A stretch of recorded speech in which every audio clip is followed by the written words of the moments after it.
So what were the principles about money that you taught him that we all should be aware, that we should have learned in school?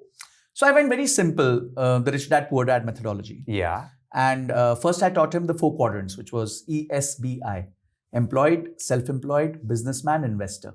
Okay. So that was the first 4 quadrants I taught him. So employed is somebody who's trading time for money. Self-employed is also trading time for money, but he has a little bit of independence. Businessman has a leverage of money, leverage of people's time, leverage across. So I taught him that. And investors have a leverage over everything else. Okay. Right? So then I gave him an example that the CEO of Coke, the CEO, the top boss of Coke, makes $20 million per annum in his salaries and everything put together. And he has to work, very, very hard for it. He has to come every day to office. He has to plan. He has to manage so many people. He has to do so many things. On the other hand, Warren Buffett owns stocks of Coca-Cola. And he doesn't have to go to office. He has to just write 1 letter every year to them. He has to not do anything. He's sitting home, chilling, reading his newspaper, eating his McDonald's, having his Coke. And he gets a dividend of $450 million from Coca-Cola. Wow. So I told him, look at this disparity, that a man is spending so many hours working and then he's getting $20 million. And I'm talking about the top boss. I'm not talking about a normal employee. And on the other hand, there's an investor who's able to invest and make much, much, much more than that in dividends just because he's invested in that company and that company is growing. So I taught him about this investment mindset versus, employee mindset, victory mindset against victim mindset. So these kind of mindset trainings I do with him a lot. And today also he comes up and gives the same example to everybody else. He said, my dad told me Coke CEO makes $20 million, Warren Buffett makes $450 million. So I think that was the first step which I started with him on money. Then second, we spoke about how is wealth created.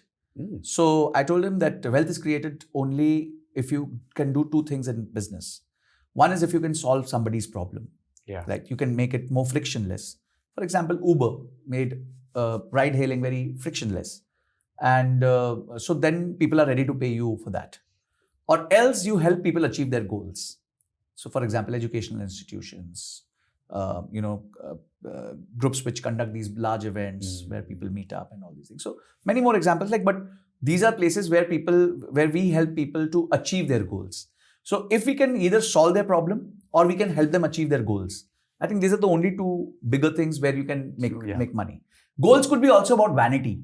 So maybe I want to look good. I want to feel good. I want to have the best brand. That's also vanity. That's not solving a problem, but that's like helping me achieve my goal of looking good or feeling that vanity that I'm wearing a, let's say, a Louis Vuitton belt, or I'm having an Apple iPhone, or those kind of things. So that's what I told him, that whenever you do these 2, either you solve a problem or you help people achieve their goals, you will make a lot of money in this process. So these was few things which we started with about money. Then we spoke about how to budget, because I think budgeting is very, very important. How to manage your money, how to keep track of your money, where's the money going? Is it going in the right places? Is it what is aligned to your happiness goal?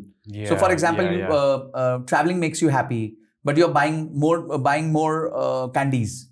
So that is not going to help you. Stop buying candies. Start traveling more, because traveling makes you happy. So what makes you happy? Put more money there and ruthlessly cut money at places where you don't get happiness. So these are few things I started teaching. So that's what we need to learn at school. It helps as a foundation, right? Yes. So if that can be started right from the age of, let's say, 7 or 8, I think it will make a very big difference, and we'll have more evolved individuals. Exactly. And managing money very well.